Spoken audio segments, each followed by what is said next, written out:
Seiring meningkatnya jumlah penduduk di Indonesia, kebutuhan beras nasional selalu mengalami peningkatan. Namun demikian, produktivitas lahan sawah yang menghasilkan padi itu belum mencapai potensi maksimal. Untuk itu, PT Natural Nusantara ingin memberikan alternatif solusi untuk mencapai peningkatan produktivitas secara kuantitas, kualitas, dengan tetap menjaga kelestarian lingkungan. Pada kesempatan kali ini akan kita saksikan bersama tentang teknis budidaya padi.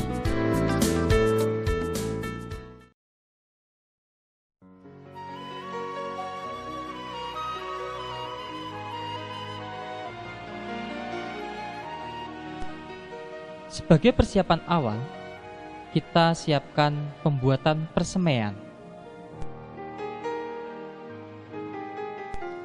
Untuk membuat persemaian dapat digunakan dengan cara menghitung perbandingan luas tanah untuk pembenihan dengan lahan tanam, yaitu 3:10. Artinya bila sawah seluas 1000 meter persegi, maka bagian sawah untuk persemaian dibutuhkan cukup sekitar 3,5 meter persegi.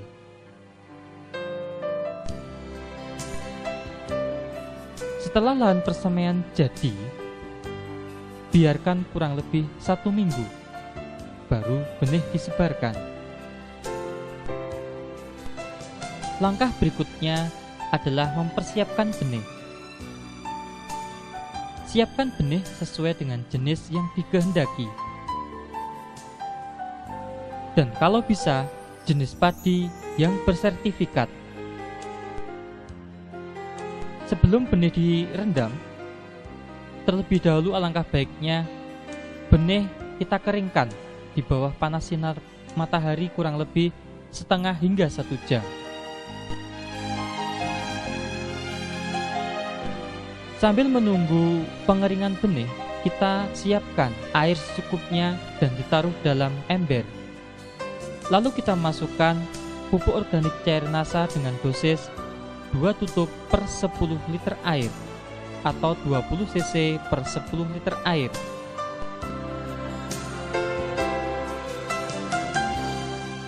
Kemudian masukkan benih yang telah dijemur tadi ke dalam ember atau drum yang telah berisi campuran larutan pupuk organik cair NASA.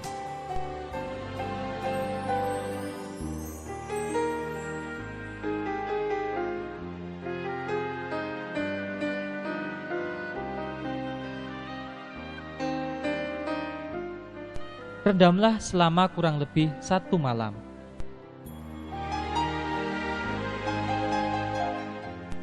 Setelah direndam selama 1 malam, lalu benih ditiriskan dan masukkan ke dalam karung atau bahan lain yang lembab.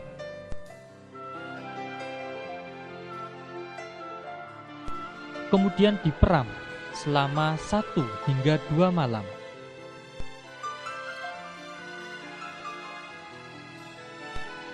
Atau salah satu ciri benih siap disemai adalah sudah berkecambah kurang lebih setengah hingga 1 cm.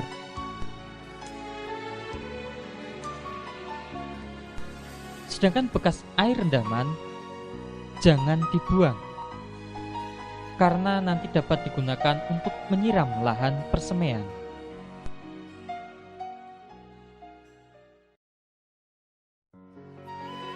Sebelum benih disebar, lahan persemaian disiram dulu dengan bekas air perendaman benih.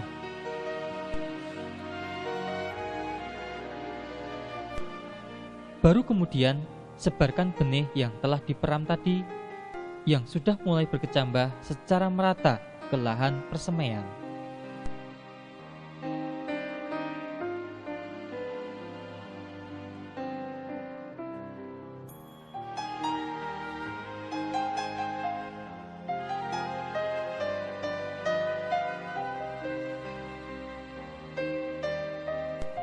Dan akan lebih baik jika benih yang sudah disemai segera ditutup dengan jerami padi atau bahan lain seperti daun kelapa, daun pisang, kurang lebih selama 3 hingga 5 hari.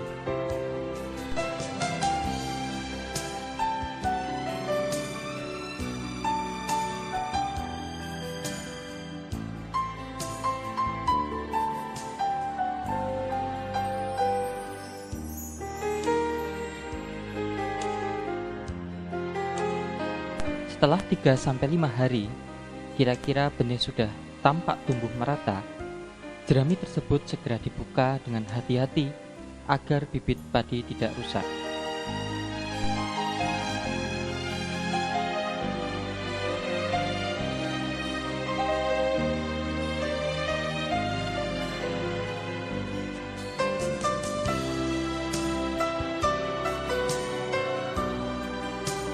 Bibit yang sudah tumbuh di persemaian, dalam pemeliharaannya disemprot dengan pupuk organik cair NASA dengan dosis 2 tutup atau 20 cc per tangki pada umur 7 hari dan 14 hari setelah semai.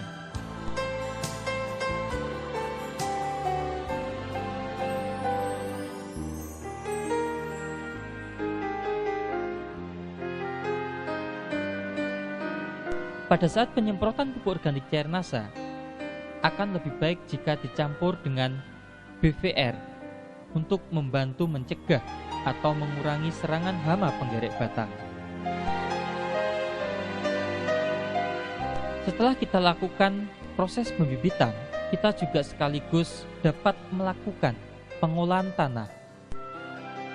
Prinsip pengolahan tanah adalah pembalikan dan pemecahan bongkah-bongkah tanah sawah agar sirkulasi air dan udara di dalam tanah itu berjalan lebih baik. Pengolahan lahan tahap pertama adalah pembajakan.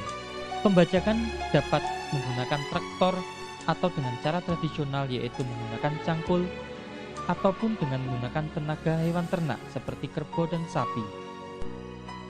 Tujuan pembajakan adalah untuk pembalikan tanah sekaligus mengendalikan gulma sehingga tanaman pengganggu dan biji-bijian dari rumput-rumput liar akan terbenam dan terurai. Selanjutnya, diamkan kurang lebih 1 minggu. Setelah waktu 1 minggu, baru dilakukan pemupukan dasar. Pupuk dasar berupa NPK, dolomit, dan juga supernasa dapat diberikan dengan beberapa alternatif waktu. Yang dimaksud adalah NPK, dolomit, dan supernasa sebagai pupuk dasar dapat diberikan pada saat sebelum dilakukan pembajakan pertama, dapat juga diberikan setelah pembajakan pertama, namun dapat juga diberikan pada saat sebelum tanam setelah lahan digaru dan sudah diratakan. Tentang dosis pupuk dapat kita lihat pada penampilan tabel pupuk sebagai berikut. Ada 3 tabel jenis dan dosis pemupukan. Tabel pertama merupakan dosis pupuk dengan potensi hasil panen mencapai 1 hingga 1,2 ton per 1000 meter persegi gabah kering panen. Pada tabel pertama, urea sebanyak 18 kg per 1000 meter persegi, ZA 2 kg per 1000 meter persegi, SP36 12,5 kg per 1000 meter persegi, KCl 10 kg per 1000 meter persegi. Sedangkan dolomit adalah 25 kg per 1000 meter persegi. Tabel kedua yaitu dosis pupuk dengan potensi hasilnya 0,8 hingga 1 ton per 1000 meter persegi gabah kering panen. Pada tabel kedua, dosis urea 7,5 kg per 1000 meter persegi, SP36 14,5 kg per 1000 meter persegi. Sedangkan tabel ketiga, potensi hasilnya mencapai 0,6 hingga 0,8 ton per 1000 meter persegi gabah kering panen. Adapun tabel yang ketiga, dosis urea 6 kg per 1000 meter persegi, SP36 11,5 kg per 1000 meter persegi. Lahan disebari campuran pupuk dasar berupa pupuk makro dan dolomit. Khusus untuk TSP atau SP36 dan dolomit atau kapur pertanian, sebaiknya diberikan semuanya atau 100% sebagai pupuk dasar, artinya tidak untuk pupuk susulan. Kami tegaskan bahwa jenis dan dosis pupuk tersebut merupakan pendekatan atau hanya sekedar untuk referensi atau acuan. Artinya dosis pupuk yang ada dalam tabel tersebut tidak berlaku mutlak atau sama untuk semua tempat atau wilayah. Karena jenis dan dosis pemupukan berhubungan erat dengan jenis atau tipe tanah dan juga iklim di wilayah bersangkutan.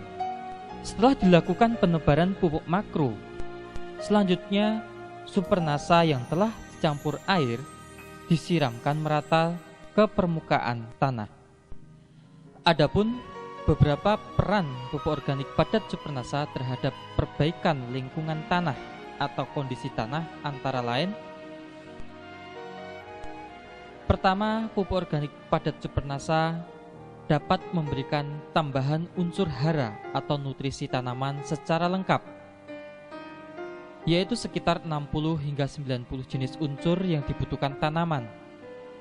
Hal ini mengingat bahan baku supernasa adalah bahan-bahan alami yang mengandung unsur antara 60 hingga 90 jenis. Peran yang kedua adalah pupuk organik padat supernasa dapat melarutkan kembali residu atau sisa-sisa pupuk kimia di dalam tanah sehingga dapat dimanfaatkan kembali oleh tanaman. Peran yang ketiga, pupuk organik padat supernasa dapat memperbaiki struktur dan tekstur tanah sehingga tanah secara bertahap atau berangsur-angsur kembali gembur dan subur. Peran yang keempat, pupuk organik padat supernasa dapat meningkatkan jumlah populasi, keragaman, dan juga aktivitas mikroorganisme di dalam tanah. Dengan adanya peningkatan populasi, keragaman, dan juga aktivitas mikroorganisme di dalam tanah, maka tanah akan menjadi lebih gembur. Peran yang kelima, pupuk organik padat supernasa dapat membantu menstabilkan pH tanah sesuai dengan kebutuhan tanaman. Peran yang keenam, bahwa pupuk organik padat supernasa dapat memberikan tambahan zat perangsang tumbuh alami atau hormon tumbuh alami bagi tanaman berupa hormon alami auksin, giberelin, dan sitokinin.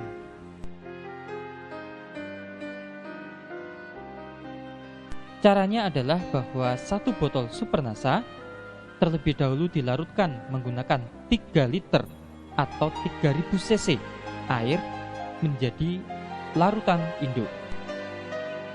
Dari larutan induk tersebut kita ambil 200 hingga 300 cc, kurang lebih 1 gelas biasa. Kemudian kita encerkan dengan 50 liter air. Setelah kita aduk, barulah kita siramkan merata ke permukaan lahan. Selama pemupukan dasar hingga nanti fase tanam, masukkan air secukupnya, jangan sampai melimpah ruah sehingga mengalir keluar dari lahan kita. Setelah kita lakukan pemupukan dasar dan juga penyiraman supernasa, kemudian kita lakukan penggaruan atau garu. Tujuan penggaruan adalah agar tanah menjadi rata dan rerumputan yang masih tertinggal dapat terbenam ke dalam tanah.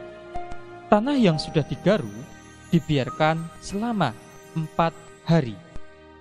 Setelah tanah sudah menjadi lumpur halus dan pupuk dasar maupun supernasa sudah menyatu dengan tanah atau bereaksi dengan tanah, baru lahan siap ditanami.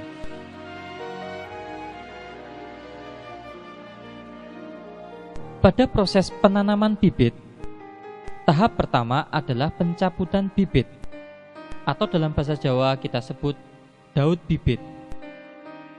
Perlu kita perhatikan bahwa dalam pencabutan bibit haruslah dilakukan secara hati-hati, supaya tidak banyak akar yang putus. Syarat bibit yang baik untuk dipindahkan ke lahan penanaman adalah tinggi bibit sekitar 25 cm, memiliki 5 hingga 6 helaian daun, batang bawah besar dan keras, bebas hama dan penyakit tanaman, serta jenisnya seragam.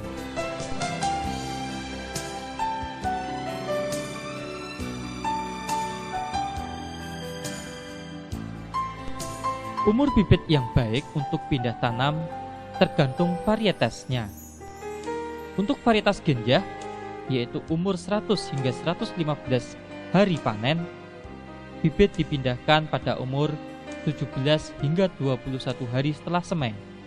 Sedangkan untuk varietas sedang, yaitu kurang lebih 130 hari, bibit dipindah tanamkan setelah berumur 21 hingga 25 hari setelah semai. Sedangkan untuk varietas panjang, yaitu 150 hari, bibit dipindah tanamkan pada umur 30 hingga 40 hari setelah semai. Bila lahan sudah siap ditanami dan bibit di persemian sudah siap, maka segera dilakukan penanaman.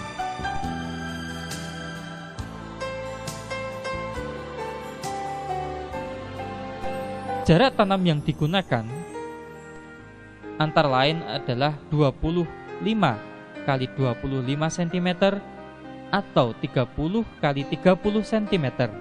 Dengan jumlah bibit yang dimasukkan ke dalam setiap rumpun adalah cukup 2 hingga 3 bibit per rumpun. Pada saat penanaman juga perlu kita perhatikan kedalaman tanam. Umumnya, sebagian besar petani di Indonesia kurang memperhatikan kedalaman bibit atau kedalaman tanam. Kedalaman yang sering digunakan hanya didasarkan pengalaman selama bertahun-tahun jadi petani atau berdasarkan naluri. Bibit yang terlalu dalam dibenamkan atau ditanam akan berakibat pada berkurangnya jumlah anakan tanaman. Ini terjadi karena semakin dalam pembenaman bibit, maka akan semakin kurang suhu tanah, sehingga mata tunas yang ada di bagian bawah bibit tidak akan memperoleh rangsangan untuk membentuk anakan.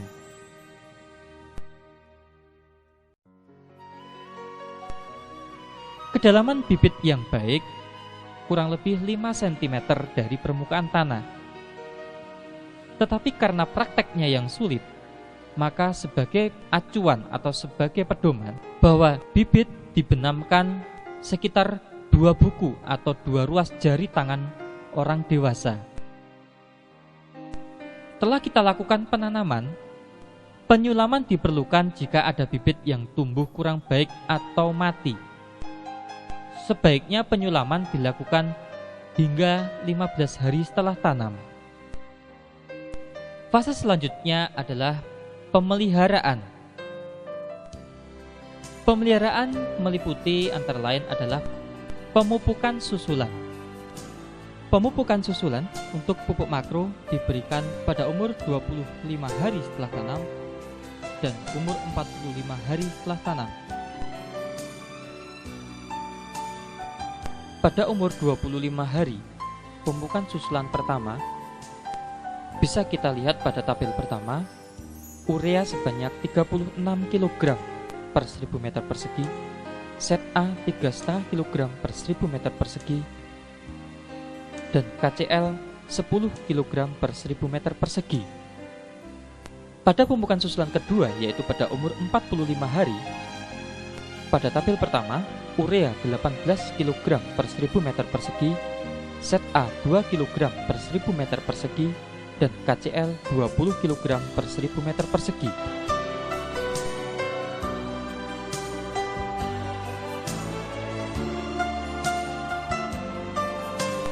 Sedangkan tabel kedua, pada umur 25 hari, pemupukan susulan pertama urea 15 kg per 1000 meter persegi, KCl 5 kg per 1000 meter persegi. Pada pemupukan susulan kedua, yaitu pada umur 45 hari, urea 7,5 kg per 1000 meter persegi, KCl 10 kg per 1000 meter persegi.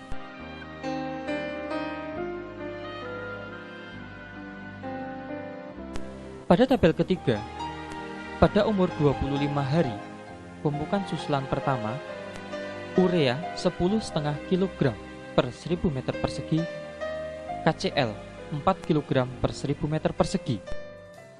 Pada pemupukan susulan kedua, yaitu pada umur 45 hari, urea 6 kg per 1000 meter persegi, KCl 7,5 kg per 1000 meter persegi.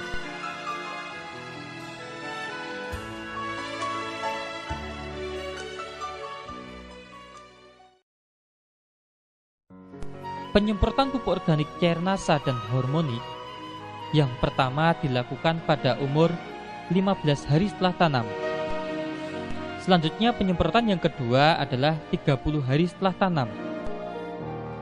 Dan penyemprotan yang ketiga adalah 40 hari setelah tanam.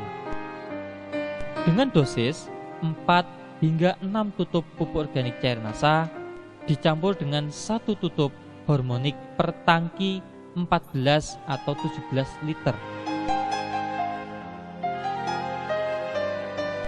Perawatan yang lain adalah pengolahan tanah ringan. Pengolahan tanah ringan ini dilakukan pada tanaman berumur 20 hari setelah tanam. Tujuannya adalah untuk memperbaiki sirkulasi udara atau aerasi dalam tanah, juga agar tanah di sela-sela tanaman akan menjadi gembur. Alat yang digunakan biasanya berupa sorokan, yaitu semacam garpu kayu bergigi paku yang sudah ditumpulkan selebar kurang lebih 15 cm dan diberi tangkai. Pemeliharaan selanjutnya adalah penyiangan. Gulma atau tanaman liar yang mengganggu tanaman padi akan bersaing dengan tanaman padi dalam memperoleh makanan atau zat hara dari dalam tanah. Oleh karena itu, penyiangan sangat diperlukan agar tanaman padi dapat tumbuh sempurna sehingga produktivitasnya dapat maksimal. Gulma yang sudah dicabut dapat dibuang keluar areal sawah atau dipendam dalam lumpur sawah sedalam-dalamnya. Sebaiknya dalam satu musim tanam dilakukan penyiangan 2 kali, yaitu pada saat umur 21 hingga 30 hari setelah tanam dan 35 hingga 45 hari setelah tanam. Dalam berbudidaya padi, hal yang sangat penting adalah pengaturan air. Dalam pengaturan air perlu diperhatikan beberapa fase pertumbuhan. Pada fase pertumbuhan awal, yaitu setelah bibit padi ditanam, sawah harus digenangi air setinggi 2 hingga 3 cm selama 15 hari atau saat tanaman mulai membentuk anakan. Air harus dipertahankan agar struktur tanah yang sudah diperoleh saat pengolahan tanah dapat dipertahankan. Selain itu dapat juga menghambat pertumbuhan gulma. Kecuali jika tampak gejala serangan hama putih, maka pengairan diatur, yaitu 1 hari digenangi, selanjutnya 3 hingga 4 hari dikeringkan. Dikeringkan yang dimaksud adalah tanah cukup basah saja, tapi tidak ada air yang tergenang. Hal ini bertujuan untuk memutus siklus hama putih tersebut. Perlu kita ketahui bahwa hama putih sesekali dan biasanya pada malam hari turun ke bawah untuk memenuhi kebutuhan makan maupun minum dari air yang ada di permukaan tanah. Jadi dengan pengiringan diharapkan dapat mengurangi atau memutus siklus hama putih tersebut. Pengaturan air pada fase pembentukan anakan. Pada fase pembentukan anakan, ketinggian air perlu ditingkatkan dan dipertahankan cukup 3-5 cm hingga tanaman terlihat bunting. Bila permukaan air mencapai ketinggian lebih dari 5 cm dari permukaan tanah, Hal ini malah dapat berakibat pembentukan anakan atau tunas akan terhambat.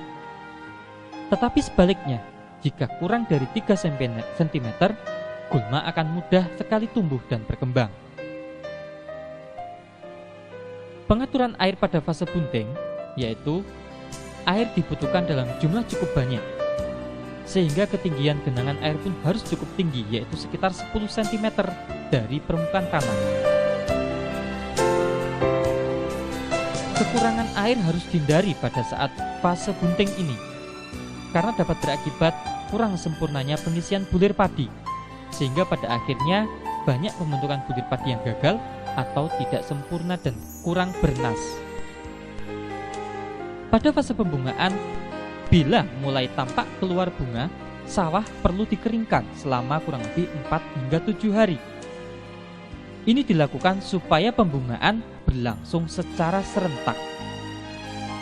Pada saat bunga muncul serentak, air segera dialirkan kembali sampai ketinggian 5 hingga 10 cm agar tanaman dapat menyerap makanan maupun air sebanyak-banyaknya.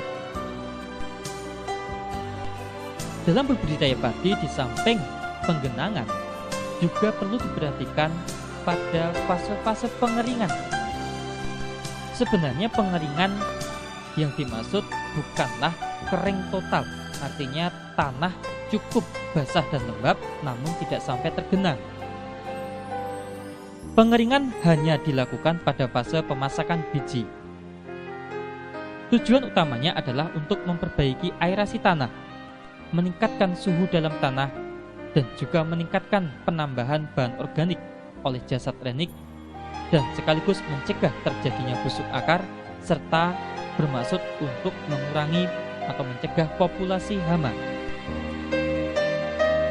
Sedangkan pada pemasakan biji atau pemasakan bulir padi bertujuan untuk menyeragamkan biji atau bulir dan mempercepat pemasakan bulir padi.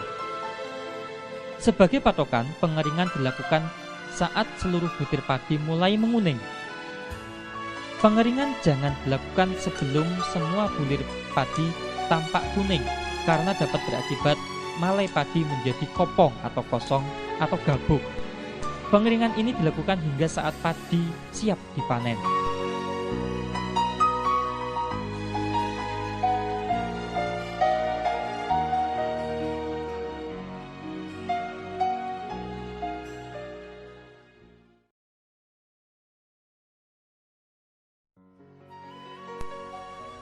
Dalam budidaya tanaman padi, tindakan pencegahan serangan hama dan penyakit tentunya lebih baik daripada tindakan pengobatan.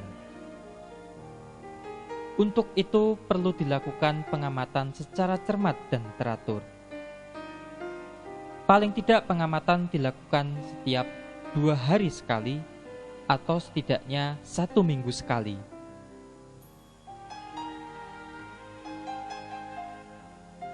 Penggunaan produk-produk pengendali hama dan penyakit dari PT NASA seperti Natural Glio, Natural BVR, Pestona, dan Natural Vitura sebaiknya dilakukan sejak fase pembibitan dan juga pada fase awal pertumbuhan secara bergantian berselang-seling, atau bisa digunakan salah satu produk saja sesuai dengan jenis hama yang berpotensi menyerang. Akan lebih baik jika Natural Glio, Natural BVR, Natural Vitura maupun Pestona diberikan secara teratur 1-2 minggu sekali berdasarkan jenis hama atau penyakit yang biasanya berpotensi menyerang tanaman padi di wilayah atau lahan yang bersangkutan. Selain penggunaan produk-produk dari PT Natural Nusantara, sebaiknya juga dilakukan tindakan pencegahan lainnya. Tindakan pencegahan serangan hama dan penyakit tanaman padi juga dapat dilakukan dengan beberapa cara. Misalnya dengan pengaturan rotasi tanaman dan juga rotasi varietas tanaman padi. Dengan pengolahan tanah yang baik, pengaturan jarak tanam, penyiangan secara teratur, kemudian dengan pengelolaan air, perbaikan sanitasi lingkungan, misalnya dengan menjaga kebersihan penatang sawah, dan yang tidak kalah pentingnya adalah dengan pemberian nutrisi atau pupuk secara lengkap, cukup, dan berimbang. Adapun beberapa hama dan penyakit yang sering dijumpai menyerang tanaman padi, di antaranya adalah yang pertama adalah hama putih palsu. Hama putih palsu biasanya menyerang sejak awal pembibitan. Gejala yang dapat dijumpai biasanya ditemukan titik-titik yang memanjang sejajar tulang daun dan berwarna putih, serta dapat ditemukan ulat yang menggulung daun padi. Untuk pencegahan ataupun pengendalian, sebaiknya menggunakan natural BVR sejak pada fase pembibitan untuk mencegah atau bahkan mengurangi meluasnya ancaman serangan, dan juga dengan cara pengaturan air yang baik seperti yang sudah dijelaskan pada fase pengelolaan air. Hama yang kedua adalah hama penggerek batang padi. Hama penggerek batang padi biasanya menyerang tanaman padi dengan cara menggerek batangnya. Jika menyerang tanaman padi pada fase vegetatif atau pada saat tanaman masih muda, disebut dengan sundep. Gejalanya adalah batang padi mudah sekali dicabut dan berwarna kuning kecoklatan. Sedangkan apabila penggerek batang padi menyerang pada fase generatif atau pada saat tanaman padi memasuki fase bunting, biasanya disebut hama beluk. Gejala serangan hama beluk dapat dijumpai malai kelihatan hampa atau kosong dan mudah sekali dicabut karena bagian bawah batang digerek oleh hama beluk tersebut. Untuk pencegahan ataupun pengendalian dapat diberikan atau disemprotkan natural BVR atau Pestona. Natural BVR ataupun Pestona dapat digunakan salah satu saja atau juga dapat diberikan kedua-duanya dengan cara berselang-seling. Misalnya, minggu ini disemprotkan natural BVR, 1 atau 2 minggu kemudian disemprotkan Pestona, selanjutnya 1 atau 2 minggu berikutnya disemprotkan BVR lagi, dan seterusnya. Hama yang ketiga adalah hama wereng. Hama wereng menyerang dengan cara mengisap cairan batang padi. Dan hama wereng juga dapat menularkan virus.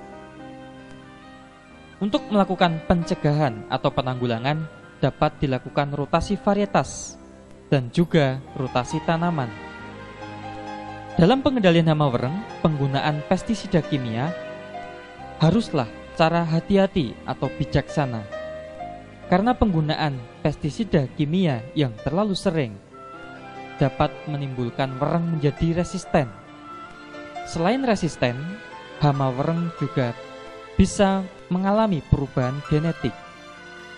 Untuk itu, penggunaan natural BVR dan Pestona merupakan cara yang sangat tepat untuk mengendalikan hama wereng, karena natural BVR dan Pestona merupakan bahan-bahan pengendali wereng yang bersifat alami.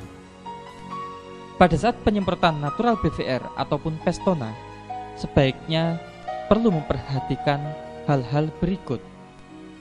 Misalnya, natural BVR dan Pestona dilakukan pada saat fase-fase telur baru menetas atau pada saat wereng muda atau nimfa lebih banyak dari wereng dewasa, Penyemprotan natural BVR dan Pestona disemprotkan mengenai sasaran pada pangkal batang karena disitulah tempat yang sangat disukai oleh hama wereng.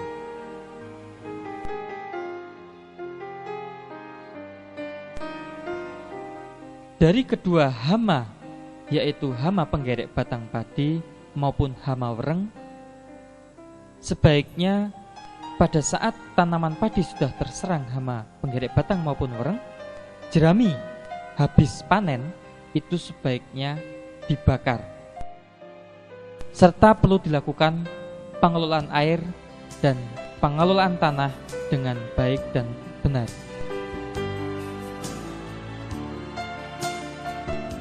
Hama yang keempat adalah hama walang sangit.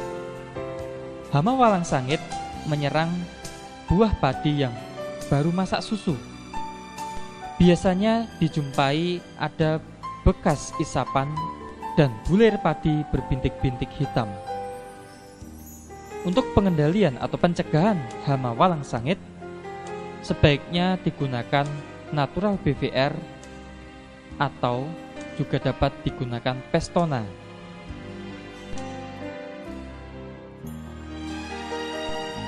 Di samping hama-hama tersebut tadi, kita juga perlu mewaspadai adanya ancaman hama lainnya seperti hama tikus maupun hama burung yang biasa menyerang tanaman padi secara tiba-tiba dan sehingga bisa menyebabkan kegagalan panen. Khususnya hama tikus dapat dilakukan penyebaran atau penebaran musuh alami tikus seperti burung hantu, ular, anjing, maupun kucing. Serta dapat juga dilakukan pembersihan pematang sawah atau sanitasi yang baik. Pada saat habis panen sebaiknya dilakukan gropioan atau memburu tikus secara beramai-ramai. Sedangkan untuk hama burung, cara yang sementara bisa dilakukan adalah dengan cara memasang boneka sawah atau boneka yang mirip orang-orangan yang dipasang di tengah-tengah hamparan padi atau di sekeliling pematang sawah.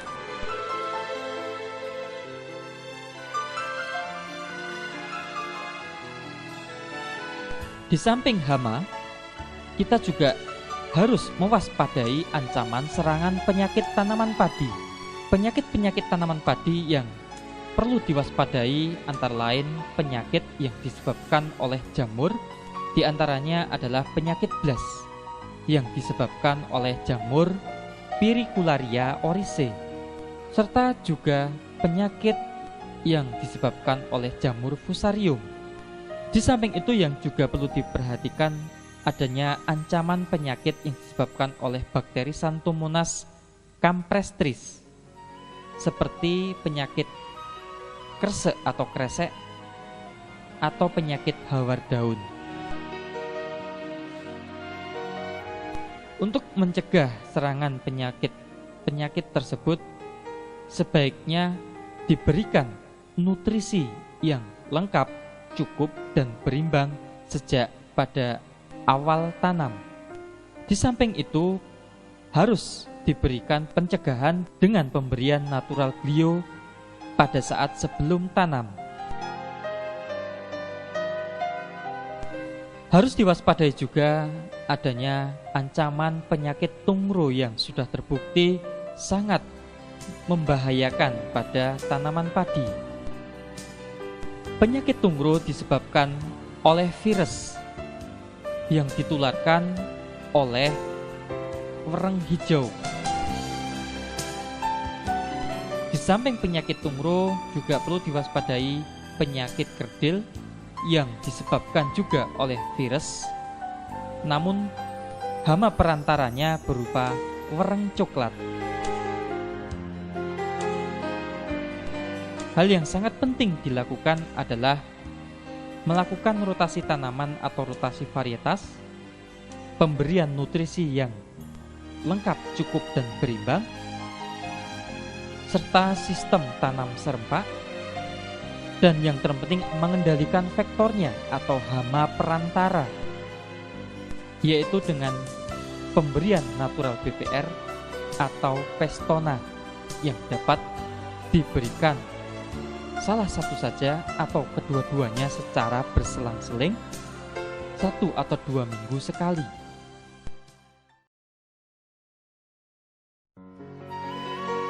Setelah tanaman cukup umur, maka segera dilakukan pemanenan. Pemanenan dapat menggunakan sabit atau ani-ani atau alat yang lain disesuaikan dengan lokasi dan juga tradisi setempat. Demikianlah informasi tentang budidaya padi dari PT Natural Nusantara.